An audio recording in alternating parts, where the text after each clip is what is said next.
This is Maurice Jones-Drew, and you're listening to the What's Bruin Show.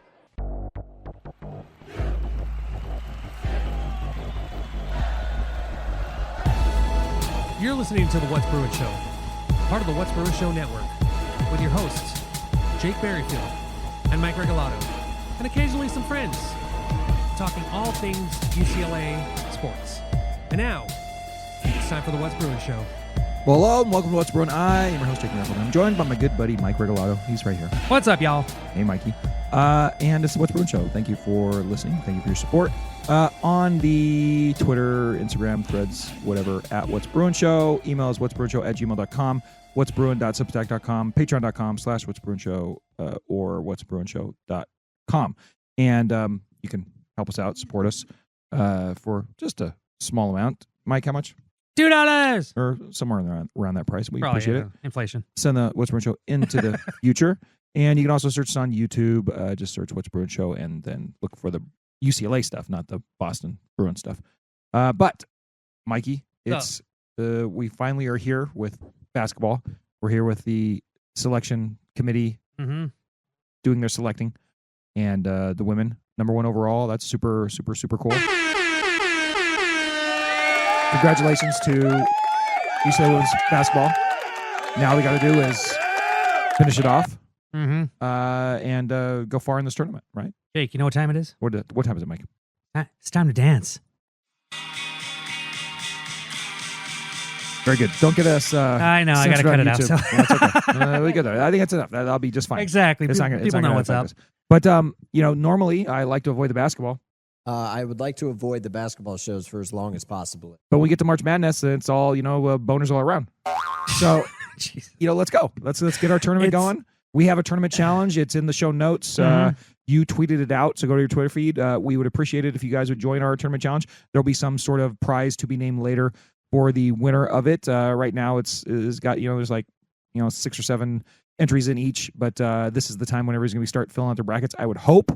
So go to the show notes. I understand if y'all don't want to lose to me, so men's and women's. Yeah. So. Mikey, who's your okay, this is a rhetorical question. Mike, who's your champion in the women's bracket? Yeah, no shit, right? I know. We all know. We're all picking the Bruins. It's fine. Southern? No, Go I'm just Bruins. kidding. UCLA, of course. Go Bruins. Thank you. Go Bruins. Go Bruins. How about you, Jake? Of course, it's the ladies. The Bruins are going to win the NCAA championship this year. At least that's what I'm picking, because why not? They're #1 overall seed. If we're not going to pick them this year, when are you ever going to pick them? Exactly. Right? Who do you have on the men's side? In honor of our friend Michael Hanna, Houston Cougars. Oh, me too. Nice. Hey, all right. Mikey. Let's go, Houston. All right. Go Cougs. So, anyways, I did pick the Bruins to go to the Sweet 16, even though I think they're going to lose after this first weekend. But really, in my heart of hearts. But you never know. Who cares? If I'm not going to pick the Bruins in the Sweet 16 every year, then what the hell am I doing? Like we host trying to win money, Jake. Why would we? This is gambling at this point. Mike, it's the What's Bruin Show Tournament Challenge, #1. Yeah. We're not going to, even if we win, we're not going to give ourselves a prize. I'm not going to fill out a bracket. I might go get a new tattoo. I don't know. I'm not paying for it. It's my price for me. I'm not paying for it. Price to me. I'm just saying, if I'm going to fill out a bracket and the Bruins are in the NCAA tournament, I'm never going to not pick them to go at least the Sweet 16, because what if they do and surprise everybody, and then I'm pissed because I didn't pick it? Yeah, it already hurts me not to, it's just one of those things. It's like, what else am I going to do? But anyways, do I think they're going to go that far? No, I think they're going to be out after the first game. They'll win the first game and then lose that. But we're getting ahead of ourselves a little bit. So we both have Houston on the men's, and we both have the UCLA on the women's, right? Yes, indeed. Well, that's fine. That's what we do well. FYI. But you, please, out there, fill out your own bracket and get it done before Thursday night, and let's see how you do. And then, like I said, there'll be a prize to be named later for the winners in both brackets. Now, the other thing you can do is call the What's Bruin hotline, 805-399-4WBS. Second Reign of Troy. Tomorrow, I'm going to lunch with Michael and Alicia. We're going to go to some place called Angry Boy, and it looks like it's like a Greek burger joint or something. Kind of like me and Bill. We used to go to all the Greek restaurants out in the 909, the Angry Greek, the Mad Greek, the Happy Greek. Well, this is just the Angry Boy. But damn, Mad Greek, that is like deep. That is like halfway to Vegas. It was a bunch of. Oh yeah. The Mad Greek? What? Is there more than one? Because there's one at Baker. What I'm saying is there was a franchise. There was a bunch of restaurants out in Riverside, San Bernardino. They're all the Greek, the blank Greek, Okay. the angry, the happy, George the Greek. Oh, you know, okay. they're all the Greek restaurants, and we used to get food from there all the time. Yeah, it's yeah, like, It's a kind of like a greasy spoon, Euros and stuff. fast food dinery type thing. Nice. That's what the Angry Boy looks like. That's where I will be dining tomorrow. Oh, brilliant. With Mike and Alicia. So we'll see how that goes. It'll look Nice. good. It'll look fine. Look forward to that. But with that being said, the hotline 805-399 Or WBS, second second win win in Troy. Troy. And we got some hotline calls for you. So I'm just going to roll those, and then we'll get into talking about the tournament. Hey, what's Bruin Show? It's Carrie. Thanks for your past couple of podcasts. I really appreciate branching out into basketball in addition to football, and the updates on the other sports. It was a great weekend to be a Bruin. Not only did the men's basketball team just dominate USC, but the women's beat SC for the Big Ten championship, and that's just awesome, amazing. That just alone was like made my weekend and then some. But I don't think any UCLA team lost this weekend in any sport. Gymnastics won their meet against Stanford. Water polo won. Volleyball won. Baseball won, softball won, and those two teams have just been dominating, the baseball and softball in particular, but water polo as well. God, I think I felt like I missed one, but everybody won. And so, yeah, it was an awesome weekend.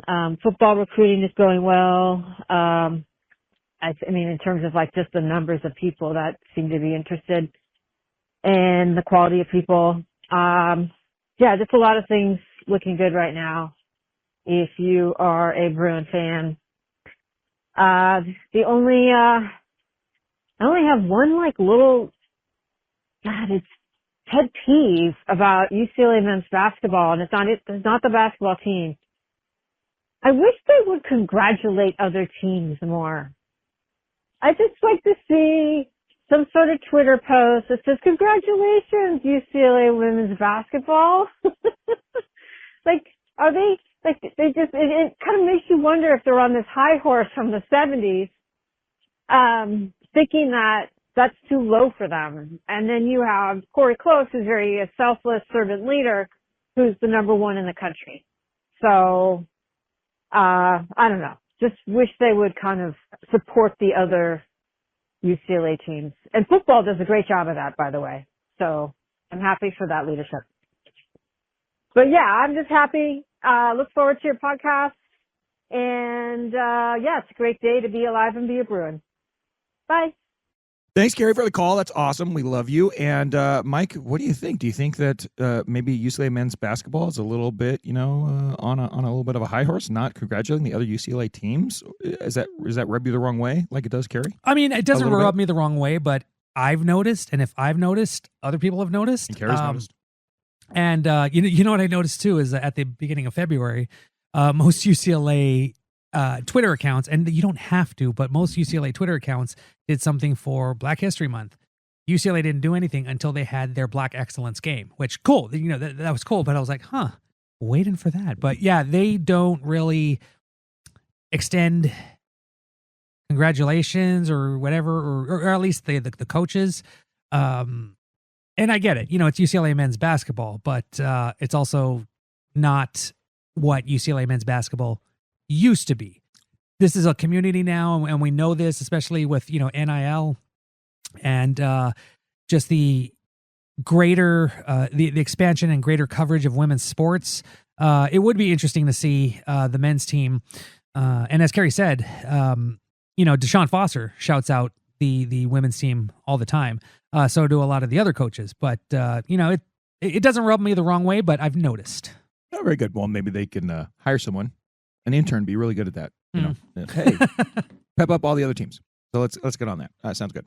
All right, who's next? Hey, this is Leo from Long Beach. This is a question for Mike. Hi, Mike. Anyways, if USC and UCLA end up at the Spokane and end up in the Final Four, would they be on the same side, potentially avoiding a meetup at the championship game? That's my question. I hope you kind of understand what I was asking. All right, everybody. Great win for our Bruins versus the rivals this weekend. Have a good week. Go Bruins. So, Mikey, number one, thanks, Leo. Appreciate you. And Mikey, Leo wants to know, where would, in women's hoops, UCLA and USC meet up in this tournament if they made it as far as they're projected? Yes, just because they're both in Spokane. I mean, that does put them on the same side of the bracket. UCLA, as we know, got the overall number 1 seed, and USC, who was upset about it, got the 4th number 1 seed. But that does pair them up for a potential meetup in the Final Four. So that would be freaking interesting. Unfortunately, I do not have USC getting that far. Yeah, just saying. So I don't think there's going to be another matchup, but I do think that UCLA will be in the Final Four. Look at that. All right. Well, thank you. And Leo, talk to you soon. Hello, gentlemen and ladies. Anyway, this is Shane Dog. I just was listening to Mike in his interview with the fucking voice of UCLA women's basketball, and I've never seen anyone dive in on something so deep as Mike. I mean, dude's been sticking his neck out for like 10 years or more, getting interviews with people that nobody else was getting, and kind of like started this whole access. I mean, nobody really had it, and Mike kind of went after that, and he's done an unbelievable job, not just on basketball, but I mean, this is just another, I mean, I've been listening to interviews with John Wooden's grandson. I mean, I remember that crap. Tyler Krivani, I think his name is. Anyway, that's all. I'm just thrilled, and I know I sound like it. It's because I fucking just took like a trazodone and 2 bong hits. So don't do this, kids. You know, don't be a Bruin fan. Shit happens. Brilliant. It is a Shane Dog, and we appreciate him so much. Thank you. One of the all-time, one of our longest time listeners, and we do appreciate him so much. And Mike, he's appreciating you for being at the forefront of this women's basketball coverage, as well as some of our older interviews that we've done. Yeah, thank you. Yeah. Yes, just they're the main characters in the UCLA story, but there are also some role players who have had a significant part of UCLA athletics and the individual team. So I'm actually pissed at myself that it took me this long to contact Dave Marcus and say, hey, you want to chat? Which, by the way, better late than never, Mike. Yeah, exactly. I saw him at the women's selection show at the Mo Austin Center, and he said thank you again, and he said he loved it, and he would love to come back on anytime. Welcome. But yeah, no, he said he quite enjoyed it, and that was a fun interview. It's just freaking fantastic. Awesome to have him on. Good. Follow him. He's on the if you're still on the Twitters, Dave PBP, which we now know is not Paul Bruin Paul, but play-by-play. Nice. To be fair, I think we would have figured that out, but yes. Yeah, you're right. Yeah. And you were just trying to spell phonetically. It's okay. And thank you very much, Shane Dog. And please, when you with the trazodone and the bong hits, make sure you're on your couch, not in your car. Thank you. We love you, man.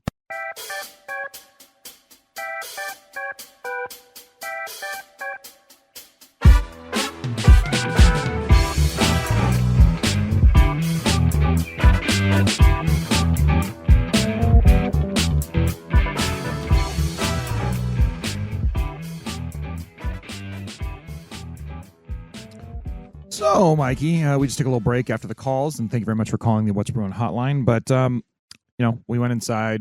Molly came home. Megan was on the phone with Sarah, do a little catching up, and then I served you a ginormous, probably massive, a 2-pound piece of seriously Irish. What do I call this? Soda bread with soda jam. bread. Yeah. Jake's like, do you want Fried. some soda bread with jam? I'm like, oh yeah, that sounds cool. I'll take a slice. Yeah, the slice looks like a small chihuahua. Yeah, it's bigger than your head. It's like Sputnik. But like, holy crap. Fried with some jelly on it. I had a piece at the Shirley's over the weekend. That really got me going. One of their friends made some. And then Sarah makes some for St. Patrick's Day as well. So you have that, and then I have like a leftover piece of Susie cake that I'm trying to finish off, and a whiskey and a Diet Coke and a water. And I went all day. I ate like 4 carbs, and now I have all of them right here in front of me, and I don't feel happy with myself necessarily. Take it all. But in my defense, I am like lighter than I've been since I was in 8th grade, so I'm going to live a little tonight in honor of the NCAA tournament. You look freaking skinny, bro. Thanks, bro. I appreciate that. Nice. I'm feeling skinny. So, anywho, we're going to enjoy our soda bread and our beer and our whiskey and our Diet Coke and our water while we talk NCAA tournament, Mikey. Let's get to the basketball talk, I suppose, and then we'll start talking tournament. Okay.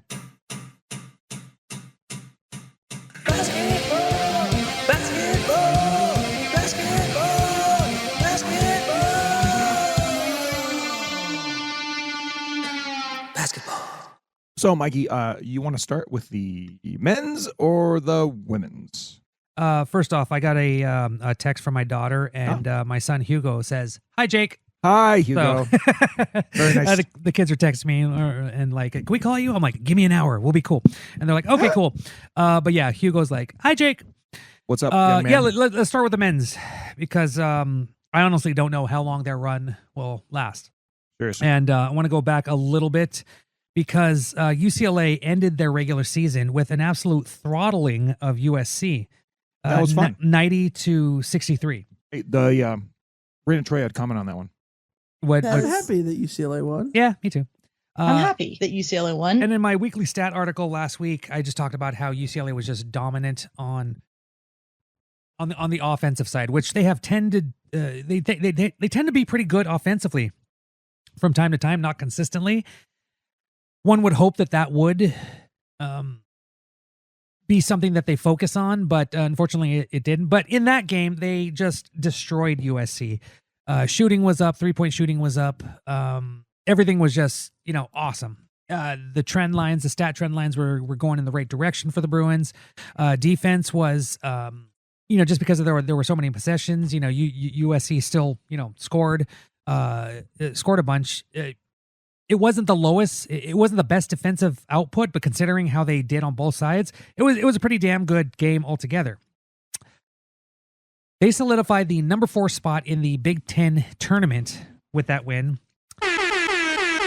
Everything was going their way. It was going great. It was like, oh my gosh, it was like, yeah. Two teams had to lose for UCLA. 2 teams had to lose, and UCLA had to win for the Bruins to secure that number 4 spot, which gets them the double bye. Before that happened, right? Like we were talking about it on the broadcast. Your boss was talking about it. I hate it when podcasters talk about what they're drinking. He's like, if this happens, this is how it works. And then guess what? It all happened. And we were like, this is awesome. Go Bruins. They're in Bruins spot. Go Bruin. Go Bruins. Especially Go after Bruins. the way that they beat USC. It's like, oh man, they could do some damage. It was gonna be awesome, dude. They're gonna go, they're gonna make at least the title game for the Big Ten tournament and get themselves a 4 seed overall in the NCAA tournament. Like it was all right there for the taking. Yeah. And then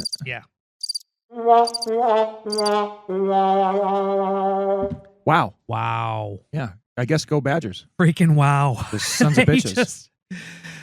Okay. Wisconsin took our chain again. It was 1999, 8-9 all over again. I hate those bastards. Oh my. Stupid Ron Dane. That's why, I really have nothing against the people of Wisconsin, and I want to go there because I still want to go to Madison. It looks amazing. It's supposed to be amazing, but I never can find myself rooting for Wisconsin just because I'm so scarred from that. I can. The rest of my life. Never, ever, ever. Well, I'm sure. Like on the hierarchy of teams, like obviously I always root against SC, right? Yeah. But then beyond that, then it's like, well, I'm pretty much always rooting against Arizona, and I'm pretty much always rooting against, at least in basketball, and I'm pretty much always rooting against, 2 teams, Miami and fucking Wisconsin. Why? Because when I was a young man at UCLA, they ruined my life in consecutive years. Wow. Or the same year, whatever it was. Yeah. One was the takeaway. Yeah, it was the same year. That was rough. One was a takeaway, the national game. The other one was the Rose Bowl consolation game that was just embarrassing. Yeah, that was just a beatdown. But Adrian James and Ron Dane, I hate them both. Yeah, I can't. I'm still not over. I can't hate on the Wisconsin. I'm quite a fan of the Minnesotas and the Wisconsins and the Penn States. But in this game, they were not fans of UCLA people.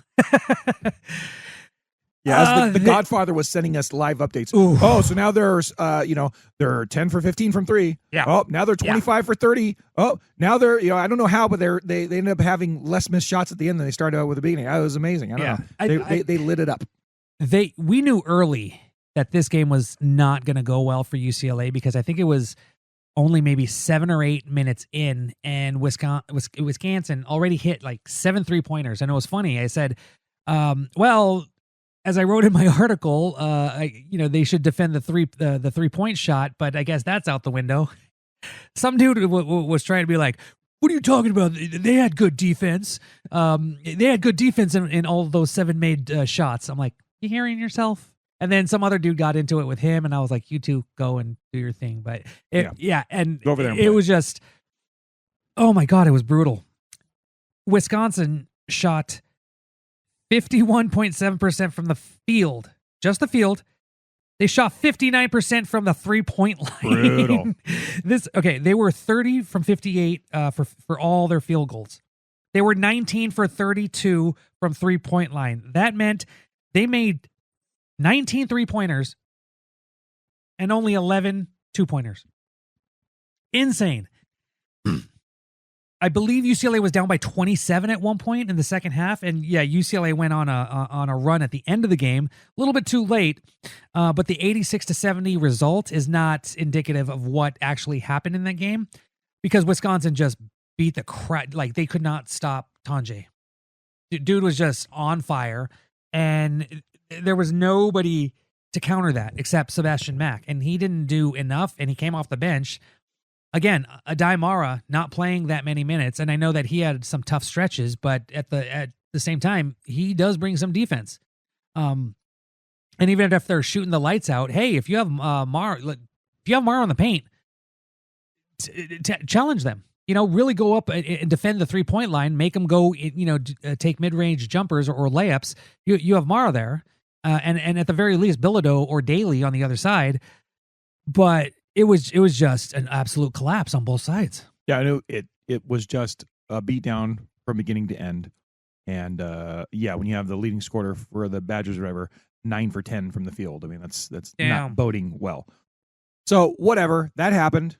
It's done. The Bruins went from eyeballing a 4 or 5 seed in the NCAA tournament to getting knocked all the way down to a 7 seed. And in the Midwest region, where they have to play at Lexington, Kentucky.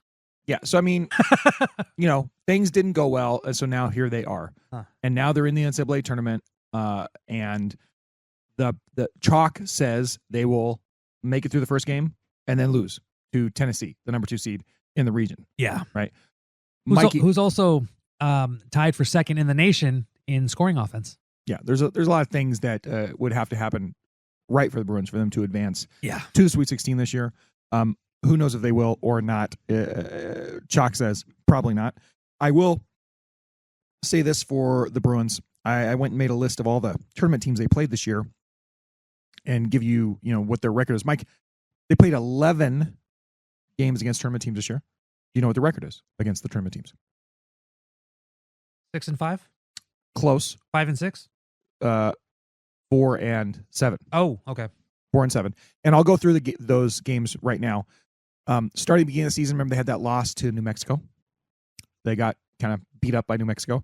And that was like, we were feeling all high and mighty about the Bruins. And then that happened. Then we're like, oh, okay, maybe not. Well, then. They beat Zona, the Zona Zones, who are a 4. New Mexico was a 10 seed in the tournament this year. Zona's a 4 seed. They beat Arizona 57-54. Then they lose to North Carolina. And this is when that, in the preseason, before the Big Ten season starts, and we're like, oh, they're great. And oh, maybe not. No, they're great. We were like, oh, maybe not, after North Carolina beats them. And by the way, North Carolina being the most controversial team in the field this year, making the tournament despite what people thought, they probably shouldn't. And you could make a very strong argument that North Carolina beating UCLA in whatever it was, December, is what got North Carolina into the tournament this year. Like, that's one of those tiebreakers that's one of the few quad 1 wins they had, whatever. And unfortunately, they're currently beating on Los Aztecs 33-13. Yeah, they're kicking the shit out of the Aztecs right now, which is not what none of us want to see. Anyways, then the Bruins beat Gonzaga in a game that I was at with the Godfather and Megan and Maryland, the Saint. They beat them 65-62, And then we're like, this is great. They're fixed. They're solid. They're going on to be number 1 or 2 in the Big Ten with a bullet, and it's going to be all right. Yeah. And then they lose like 4 games in a row, including the loss to Michigan, who's a number 5 seed, and Maryland, who's a number 4 seed. And they kind of beat up by those 2 teams. Then they beat Wisconsin and beat Michigan State. Mm-hmm. Close games, but they beat them, and those were on the road too, weren't they, Mike? I think. Which one? Wisconsin, Michigan State. Were those on the road? Those are both home, I think. Okay, never mind. Never mind what I just said. But they beat a 3 seed and a 2 seed. So they lose to a 5 and a 4, but then they beat a 3 and a 2. Yeah. Look at that. Inconsistency. Close games, but they win, and then we're like, yeah, they're doing great. And then down the stretch, they lose all 3 of their final games against future tournament teams. They lose to Illinois, who's a number 6 seed, 78-83. They lose to Purdue. That was a game that, they were kind of flirting around in and could have, but they ended up not.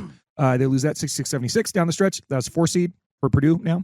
And then they lose in their second matchup with Wisconsin in the tournament, which we just talked about in the Big Ten tournament, where they got blown out and Wisconsin was en fuego.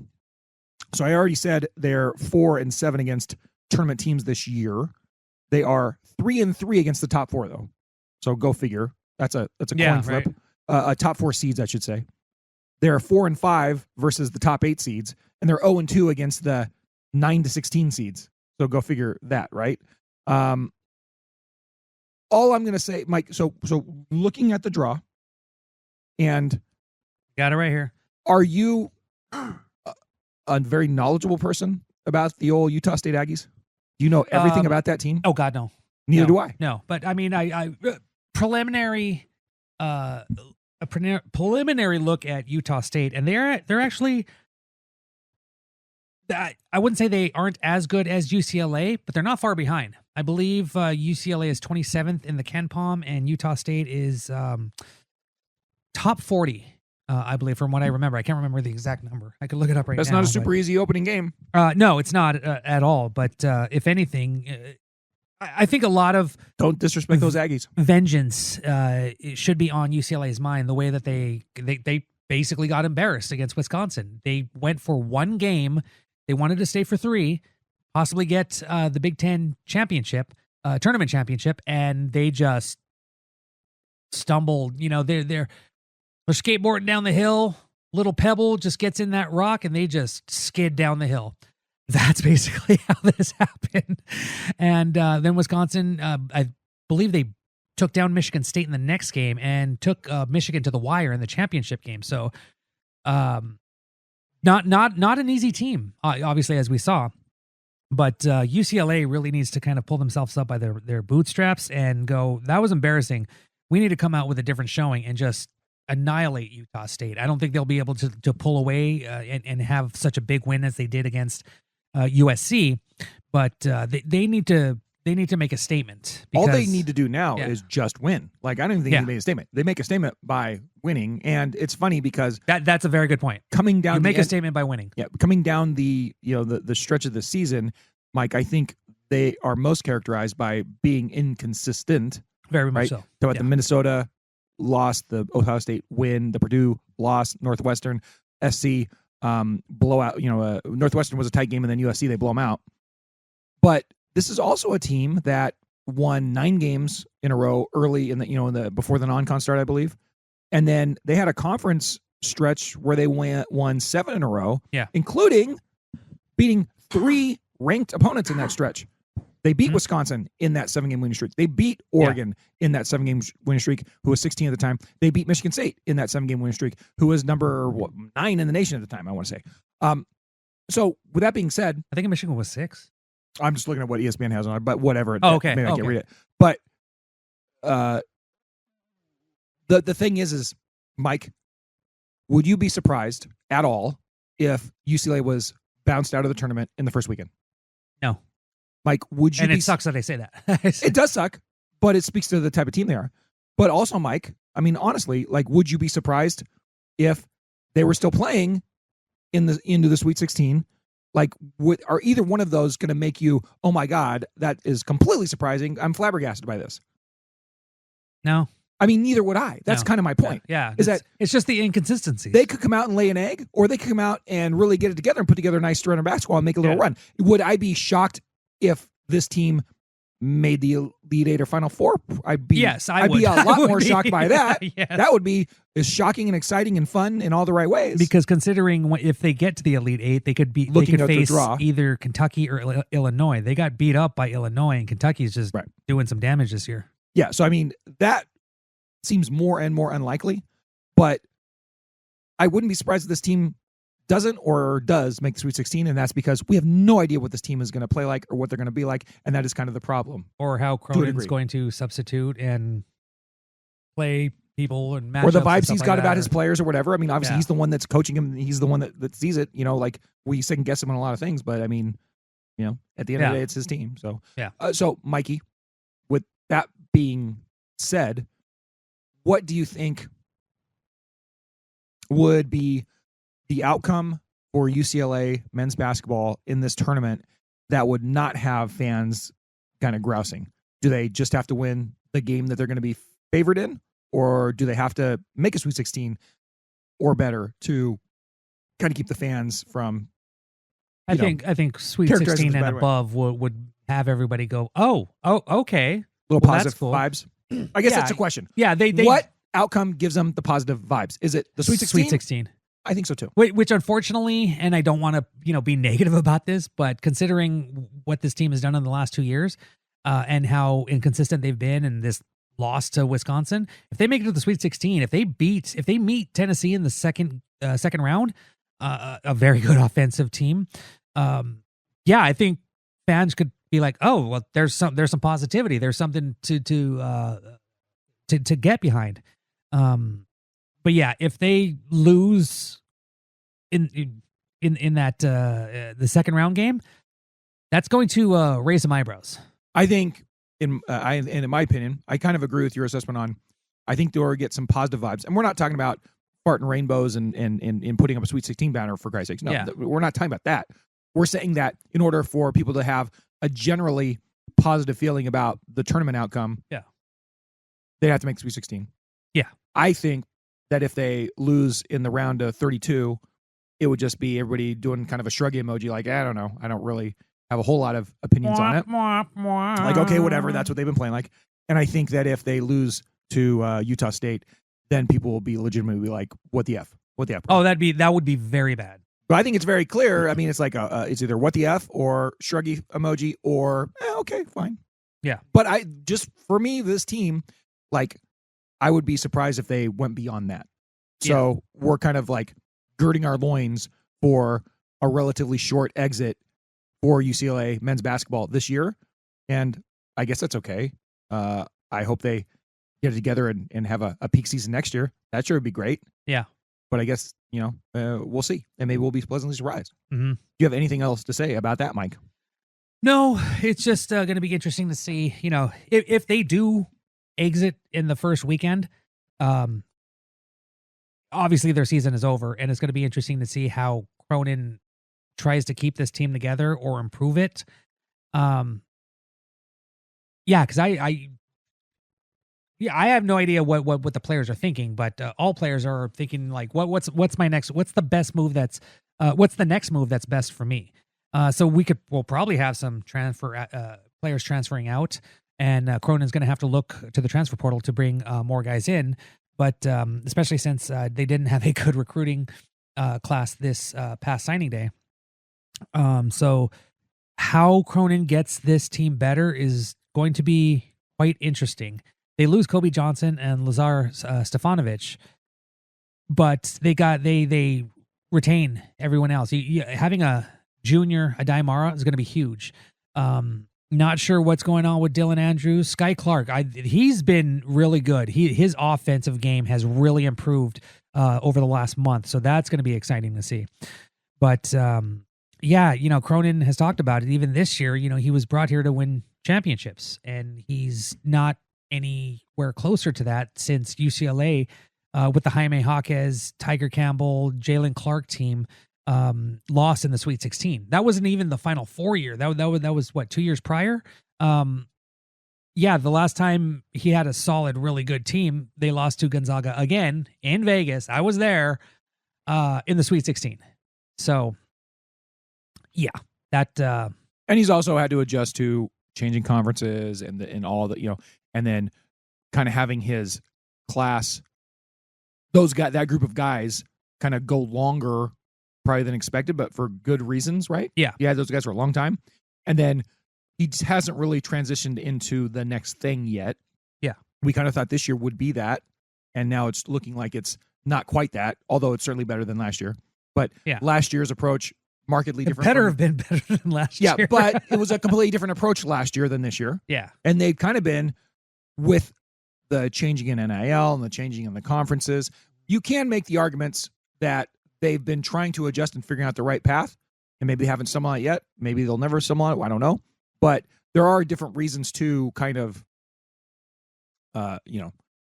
justify to a degree the struggles that the program's been in, and like marking that, okay, well, they have improved some from, where they were, just in the last year or two. So I don't know. It's kind of like depending on how you feel about Cronin and his style and how he does things, that I guess you can draw your own conclusion there. But yeah, there was a rumor this morning, that he's on the list of candidates for Villanova, possibly. Everyone's on candidates. That's kind of how I feel that too. Yeah. It's like Mike and his watch list for football of the summer. So it's like, hey, don't disrespect the watch list. I hate those goddamn things. So it's like, whatever. Bottom line is, if UCLA gets knocked out by the Aggies, there's probably going to be some eyebrows and some puffing of chests and some what the Fs and like, oh my gosh, is Cronin going to stay? There's going to be a lot of gnashing of teeth and angriness. I still don't think that Mick Cronin would go anywhere or would be asked to go anywhere, even with the worst result, which would be a first-round exit in the tournament. Yeah. And then anything beyond that is like just keeping the status quo, or like, hey, we're pleasantly surprised. So that's my opinion on that. Mike, do you have any do you think that there's a possibility of a real untangling, or not untangling, like an unwinding or falling apart of the program with a first-round loss? Like catastrophic type stuff, like coaching changes and things like that? Well, luckily UCLA is UCLA. So let's say Cronin does leave, or he's not the head coach anymore. They can bring in someone quickly. I mean, you would hope, but I'm saying, like, that's not the question I'm asking. The question I'm asking is there, what is the potential for the program really, falling apart as presently constituted, meaning Cronin's gone, like just that in of itself. Sure, we could. No, if Cronin is gone, I think they'll be able to get a coach that really wants a UCLA job. Right. Excuse me. And if he can come in and say, I'm going to play some offense. I'm going to bring in 5 stars. Give me the NIL money. I'm starting today. That's going to, I think they can be very successful. Just look at what freaking Patino did at St. John's. But I think Cronin kind of has to adjust some of his ways, because I don't see them getting really. If Cronin stays, I don't see them getting worse at all.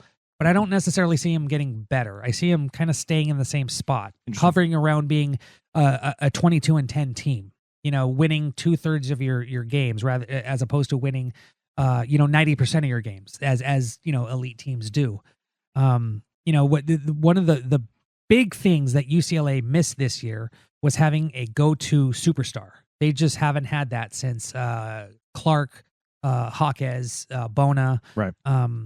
They have some really good players, but they definitely need a superstar.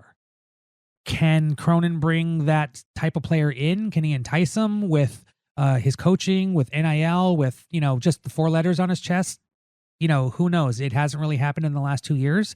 But hey, things change all the freaking time, as we've seen. I honestly, I wouldn't be surprised if this happened. I was going to say, I wouldn't be surprised if Cronin and Alford switched spots and Alford came back. That was to my point that anything can happen, but actually I would be surprised, because if they brought back Alford, I'd had some words. Strongly worded letter to the athletic department. And I know people in the athletic department, so. But no, I don't think there's any potential for a catastrophic drop-off. Oh, sorry, as I smashed your table. But I think staying in mediocrity to some would be catastrophic because, again, if Cronin was brought here to win championships, he hasn't really gotten close to that in several years. So how patient is the fan base going to be? Are we seeing the same thing over and over every year? If that's the case, a lot of people are going to be pissed. If Cronin can change and bring in some more talent that gets them to another Final Four at the very least, or gets them a conference championship, that's a plus. But we'll see. We'll see after this weekend. I think that's fair. And yeah, I guess really I was asking horrible questions, but it's like I think that both of us though would be surprised. That is on people's minds. Absolutely. But I still, even with that being said, even with a first round exit, I think I still would be surprised if there were a coaching change for UCLA this season. But like Mike said, I mean, even if there was, they'd figure out something. Yeah. And I agree with you. I agree with your take on that, Mike, that at some point there's a lot of excuses. And I personally think there are a lot of reasons why he hasn't found the success that he's wanted in the last couple of years. And so that's what justifies it for me. But that's only going to go so far. Yeah. And eventually that's going to run out. Yeah. All right. So, and we're not even big time donors. Money talks. Yeah, exactly. So, all right, Mike. Well, let's get to the women's side of it and do that basketball talk.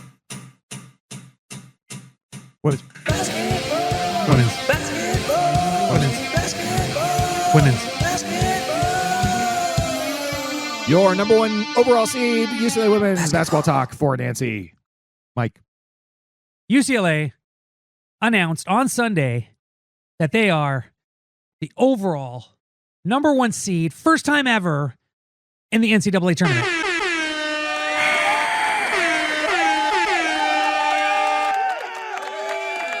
So I was covering the event for Bro, and I was doing my video, and it hit me in the middle of my video that I was, you know how you see in the ESPN and the CBS selection shows, they have video of the team cheering and all that. So I'm looking up at the TV, and then I turn back, and the team is standing in front of a computer, which is being transmitted to ESPN for the overall number one. And it hit me. Yeah. I'm like, holy crap, I'm here. I'm actually part of this. This is kind of crazy. It was pretty fun. And I brought my kids along too. Champions of Westwood were kind enough to have us all as guests. But yeah, that was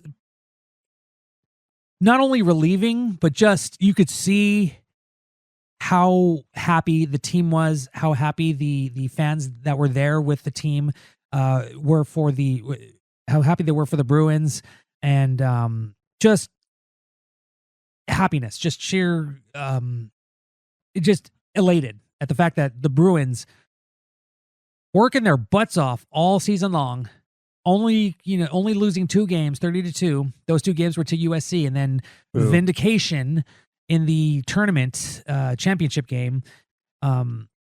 Just wonderful to see, and especially with the net rankings, a lot of people were, even a week out from the selection show, I think UCLA was still number 3 or number 4 in the net rankings, which was just utter BS because they even had the best quad 1 record, which was funny because, Dawn Staley, I believe she was I don't want to say complaining. I have much respect for her, but she was upset that they didn't get the overall number 1 seed. And I'm thinking, I was like, well, you have more losses than UCLA, and you lost to UCLA by 15. So I know that was a few months ago, but you still lost. You were number 1, and you absolutely crapped the bed, and UCLA just put the beat down on you. And just to point out another coach who is a little surly, Lindsay Gottlieb from USC, she said, I'm paraphrasing, but I never thought I'd be a number 1 seed and felt disrespected. She felt disrespected for having the 4th number 1 seed. Now, I could see maybe her claim as Texas got the 3rd number 1 seed, but, it's still a number 1 seed. You got to be happy about that. And as we heard in the presser, Corey Close was just on, she was humbled by the whole situation, and just appreciative of the fact that she was able to be put in that given that spot, and I feel that even if she did get the 2nd, 3rd, or 4th overall number 1 seed, she would have still been appreciative of what the NCAA the draw that the NCAA gave her. But the Bruins proved that they are the number one freaking team in the nation. They held it for 12 weeks, lost to USC, got bumped down to, I think, third place at the lowest, climbed up to second, beat USC again, reclaimed the number one spot for a 13th week. There's absolutely no doubt that UCLA should have gotten the overall number one seed. And that puts them at in the Spokane 1 region, where they will be going against whoever wins tonight against UC San Diego and Southern. They will take them on Friday at Pauley Pavilion at 7 p.m. So yeah, it's well deserved, and there's no doubt about it. UCLA should have and is the overall number one seed. And you're going to be there? I will be there. Yes. Nice. Yeah. This first weekend I'll be here. And if they win, I'll be there on Sunday as well. Nice. They better win. I'll be sad. But yeah, so that's how that all came about. So yeah, South Carolina was the number 2, was the second overall seed. Texas, as I said, was a third overall number 1 seed, and SoCal the 4th number 1 seed. So they all the high, all the teams that are 1 through 4, they are hosting the first 2 rounds at their home locations. So UCLA, as the number 1, is hosting the first and second round at Pauley Pavilion. USC is hosting the first and second round at the Galen Center. Ole Miss, Baylor is hosting it at Waco, so on and so forth. So that Waco, sorry, Waco. Pretty wacko, Mike. I was watching Animaniacs. Sorry about that. That's right. So it gives those teams an advantage as much as it should, which and I'm not against having the advantage, but to make it a little bit more fair, similar to the men's teams, I think that these, even the first and second round, and yes, Jake, this is me going on my high horse again about women's basketball needing more respect, but I think these should all be in different locations just to get rid of that, edge. Obviously, if like with the men's team, Tennessee is going to be playing in Kentucky. That's a short trip. That those Tennessee fans are going to flood the Rupp Center at Kentucky, which is going to piss off a lot of Kentucky people, which is pretty funny. But that's well deserved. Mike, I think it should still be spread out. That's just my opinion. Anyway, okay. Why don't you think it is? Tangent ended. Because that's just the way it's been. And if they had a true neutral sites, do you think they'd be able to sell those tickets this year? Oh yeah, with the way women's basketball is lately, the Juju Watkins, the Hannah Hidalgos, the Lauren Betts, those are some draws. Okay, it's getting better. It's getting better. We can agree on that. Oh, it's been a lot better. I would say absolutely. If 5 years ago, I would say probably not. But now, you just need you just need ESPN to get behind all this, throw money behind the tournament, and they will pimp the hell out of this. They will market it. They will publicity will be everywhere. Tell everyone to do social medias. Oh, we're going to be in Vegas. Oh, we're going to be in Phoenix for the first and second round.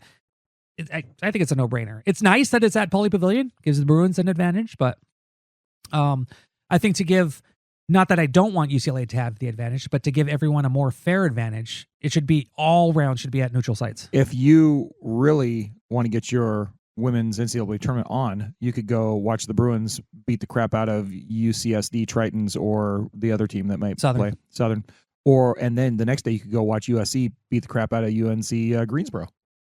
And that's what Corey Close said at the 321 and 322. Yes, the selection show. She was glad that 7 they p.m. separated and at noon. Yeah.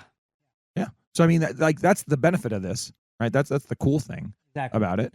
And then wait, does that mean that? I'm sorry, Mike. Can you tell me right now where this game, Cal Mississippi State is? Go Bears! Go Bears! Yeah, that will since Cal is in their bracket number 8, they will be playing against Mississippi State at the Galen Center on Saturday. At 2:30 p.m. Mm-hmm. I think there's a very strong likelihood that me and my wonderful daughter Megan Go Bears might go root for the Bears. Do it against Mississippi State at that game. Do it. That'd be fun. Mm-hmm. I mean, that's a bonus. That's a bonus to being local. I wouldn't have been able to do that before. Yeah, so I'm happy about that. Mm-hmm. And just kind of breaking news here. if, let's say, and by the way, who do you think I'll be rooting for hard if the Bears advance to the second round and then they're playing SC in that game? Go Cal? I wonder, right? I wonder. It's like California. Exactly. And if the Bears were able to upset USC in that game, if Oh my if God. Wow. they go to Sweet 16, right? Uh-huh. And if they go to Sweet 16, guess who is going to be playing for them in Spokane on her little trumpet? Megan will go to the Sweet 16 game Nice. if the Bears upset the Trojans in the second round. Now, Go Bears. Megan is kind of conflicted as whether she actually wants to do that. Yes. But that's an experience. Yes. If Megan. we go Oh. to the game Get her on the and phone, watch Jake. her We and watch do. her, you know, yeah, just like Oh yeah, if you go to the game, they beat USC. Oh my God, that excitement, that fervor. Oh God, you gotta put it in her head, Jake, that she has to go. I mean, you should put it in her head that she has to go anyway because that's an experience. When's the next time she's going to be able to go to an NCAA tournament Sweet 16 game and play with the band? Absolutely. Gotta go. I agree. Gotta go. I agree. But first, the Bears got to beat the Trojans. Yeah. Let's do it. Right. Minor it's gonna details. happen. Minor details. So that's what's at stake for the Merrifield family going into this NCAA tournament. Like we're all like, there's more on the line than I thought. The UCLA is going to breeze right into the Final Four. Like they're going to win every game by Let's like hope. 36 points. Yeah. Just complete dominance. Not worried at all. I hope so. Yada yada yada. We're already They yada have yada. NC State and LSU on the other side of the bracket. I am yada yada yadaing them all the way to the Final Four. I'm not even concerned. Whatever with those Yellow Jackets. Whatever with stupid Ole Miss. Whatever with Baylor. Whatever with Florida State. Whatever with LSU. Whatever with Michigan State. And whatever with like your style. The stinking Wolfpack. Okay, the Wolfpacks. They're getting beat. UCLA's in the Final Four. The women's full confidence. All right, but the Golden Bears. Let's get to Sweet 16. Send my daughter up there. Go Bears. Up to Spokane, which she hasn't been to in years, but she has been there. All right, so Mikey, seriously though, the women's draw, UCLA, they play. They're gonna win the first game, and then they're gonna probably play, or they're gonna play the Spiders or the Yellow Jackets. Yes. Do you have any thoughts on any of these? What do you think their most difficult step to the Final Four will be, other than the obvious? Oh, it's got to be NC State. What other teams or do you see LSU? landmines? LSU is not what they have been in the last 2 years, but they're still pretty badass. You know, you have Flave Johnson, who she was a superstar in that game against UCLA last year, but with UCLA just having more talent and that memory of losing to LSU last year, that if UCLA meets LSU in the Elite Eight, I think that they will just punk them. They'll just rip them a new one and just say, yeah. Well, I like the sound of that. Okay. Nice pantsuit. Coach, whose name I'm forgetting right now from LSU, who's the weirdo. That's Kim Mulkey. There it is. There it is. Yeah. Very good. Yeah. All right. Well, whatever. Mike, do you have any other thoughts about that? So. The Bruins are the number one seed. Yeah. I think that any of us who've been following this team all year would be disappointed by anything less than a Final Four. Oh, hell yeah. Do you think that's fair to say? Very much so. How disappointed would you be if this team didn't make the Final Four? Especially with the context of not quite getting the conference title and then winning the conference and then winning the tournament and then da-da-da-da-da. Winning the tournament helped. Softens the blow. Sure. They can go away from this year saying we're 30-2. We set records all year long. We got the conference championship.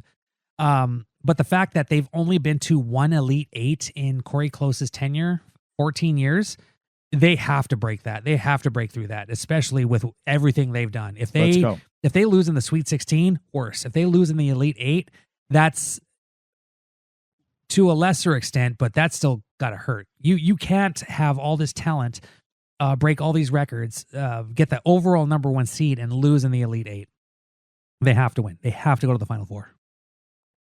Okay, so I guess that answered that pretty emphatically. Yeah. Now, they make the Final Four. How do you think that is what they need to do to kind of justify, the expectations of the season?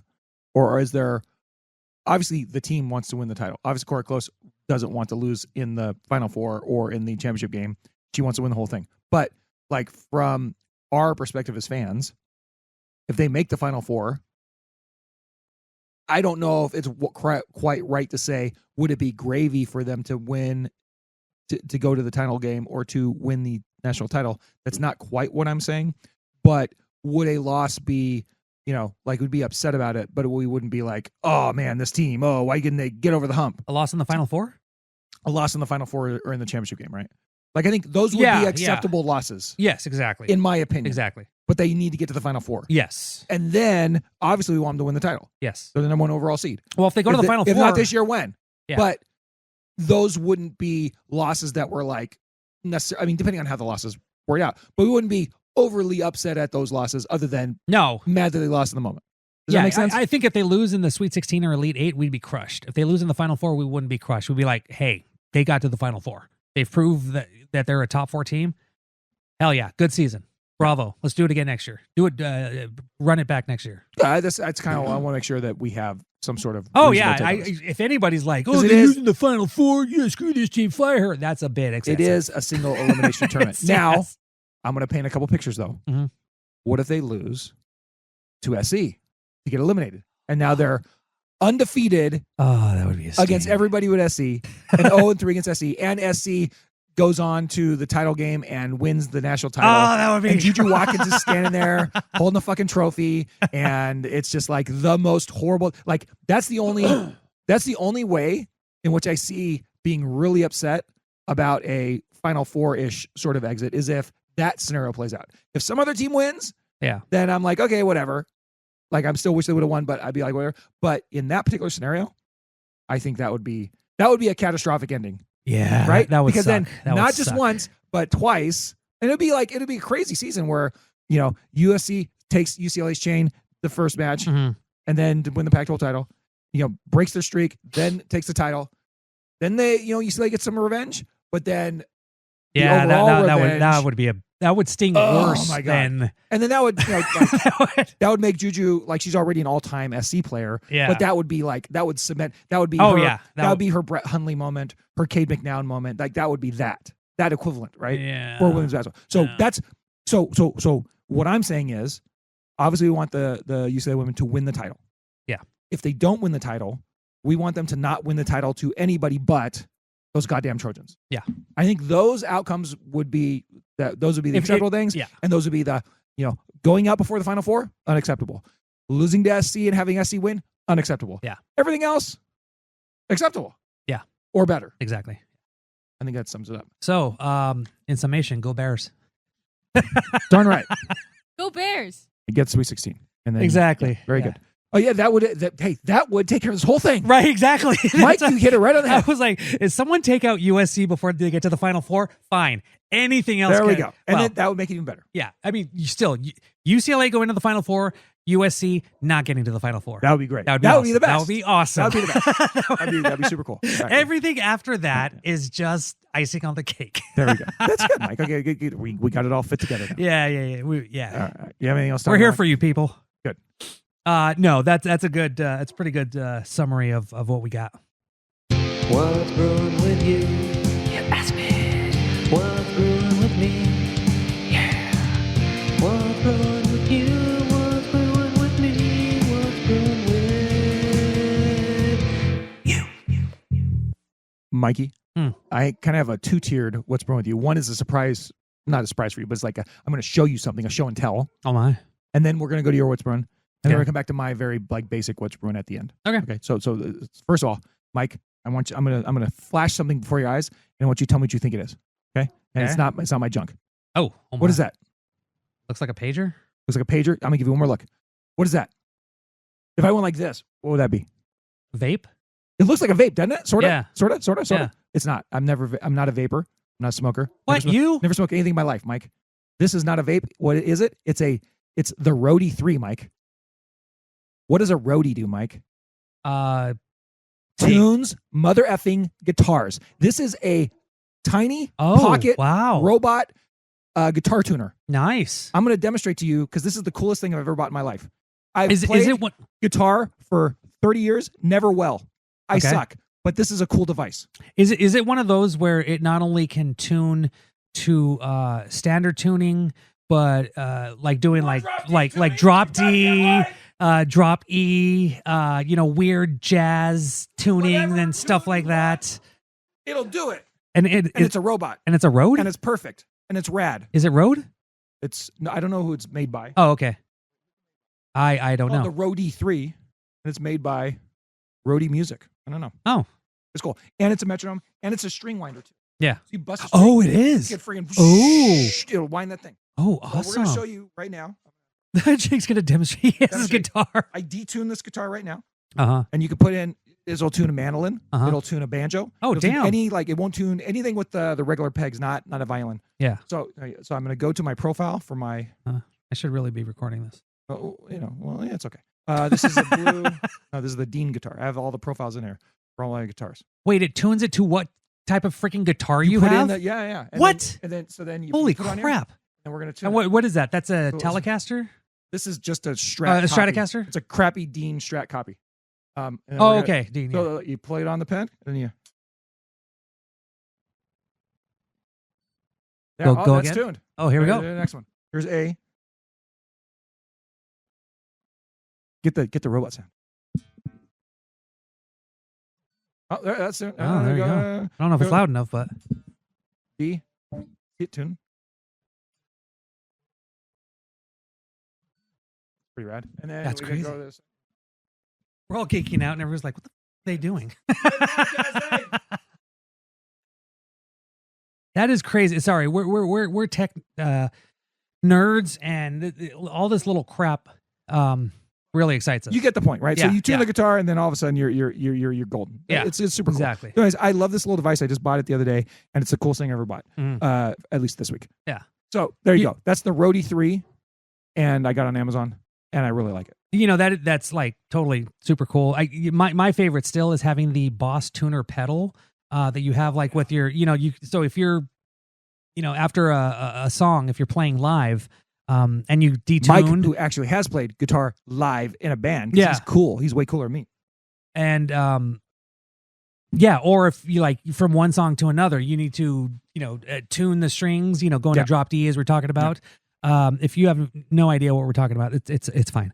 We're music nerds too. But yeah, no, like that was just beautiful. You just step on this thing, you tune it, like boom, ready to go, hit it. Yeah, that's what I'm saying. But that thing, oh god, technology rules. Isn't it though? I love where we're going. Except AI. Skynet's gonna freaking kill us. I've been like actually writing things just as a FU to AI. Like I can still write things. So I'm writing stories and poetry and all kinds of shit. It'll never be published anywhere. Yeah. But it's what I'm doing. Yeah, I'm expressing myself because I can express myself better than a robot. God damn it. Okay, not that I don't even know what I want to do with this, but I started writing some music, and I think I might record it and at least publish it. I might, but I told some friends about it. They're like, "Oh, you're gonna start performing?" I'm like, "Fuck no, I'm beyond that. I'm tired. I'm not gonna." Okay, so there's a We're difference. doing it for us. One thing that I talk about on my show, The Conversation, when I talk to bands, there is a huge difference between songwriting, recording, and performing live. Yeah. Even though you're playing the same thing, it's all different. You got to prepare, and I'm not prepared for that third one. I don't want to play live. I mean, if someone pay me, maybe, but no, I just my kids were into GarageBand on the iPad, and I'm showing them how to layer and put things in key. So they're kind of getting it. And so all of a sudden I was like, I kind of want to do this. So I actually started writing a few songs. So we'll see what happens with that. So We Are the Pac-12. Oh my, yes. Yeah, I thought about it. I'm kind of behind on a few recordings we're supposed to do, right? That's right. All right. Anyways, Mike, what's with you? Not much. Yeah, it's just another weekend with the kids where we're just running around and doing this and that. As I said, I took them with me to the women's selection show. They enjoyed that. They got to meet Coach Close again. They saw Cool. Kiki and Lauren, and they're just kind of like stars in their eyes, and it's pretty cool. And again, shout out to Dave Marcus, who I saw at the selection show. Again, he said he had a fun time, and we'd love to have him back anytime on here. But yeah, like Saturday, we're just kids need this and that. My son is going on a small trip with his school at the end of the week. So we were going to Target and getting stuff that he needed. He needed a bag to carry. I was like, oh, I got bags. Something people don't really know about me. I collect bags. I love bags, duffel bags, backpacks, whatnot. I have a bag for every occasion. I'm just saying. So I had this little one that actually a couple Christmases ago, my nephew got for me. And it's awesome. It's just like this little bag. I would say it's like maybe 24 inches by 12, kind of small, but enough. And it's just heavy duty strap, pockets everywhere, Velcro. It's awesome. Yeah. And I showed it to Hugo and he was like, can I take it? I'm like, hell's yeah, take it. So we were just getting ready for stuff with school and all that. It was pretty good, kind of relaxing because as I said last week, both my daughters had performances and that was just a week of just craziness. So just not totally relaxing, but not crazy, mild-ish to my terms as a dad. But yeah, that's what's brewing with me. Jake, back to you. Oh, thanks, Mike. That's good. That's good. I had a nice weekend just getting a lot of stuff done at home, doing errands and things. But one of the things is always going out and doing the shopping. And when I was in the Bay Area, we're up there. We went to Napa a couple weeks ago, and I always go to the Bay Area Costco to see if I get any deals on whiskey. And when I was up there, I got what I thought was a great deal on a new release bottle called Remus Repeal Reserve. And this was the 2024 edition, and it was the Mark 8 edition. And that doesn't mean anything to anybody because it's kind of a weird, kind of rare whiskey. But I got it at Costco up there in the Bay Area as a limit one for $80, and it looked like it retailed for like $100 to $120, right? So I'm like, hey, cool, I got a bargain. Then I'm at the Pacoima Costco down here over the weekend, and I find the same dang bottle, although it ended up not being the same bottle, but it looked exactly the same. It looks just like this mic that I'm pulling up on the screen.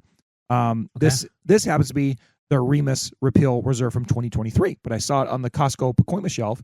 And remember, I just bought a bottle of this up north the next year for $80, and I thought that was a bargain. I see it on the Costco shelf for freaking $39.99. Oh, wow. And I'm like, what the heck? Did I get cheated? Yeah, I was just going to ask you, like, why do you go to the one up there? Just because, is it cheaper, less tax? It's not cheaper. It's just they all have different selections.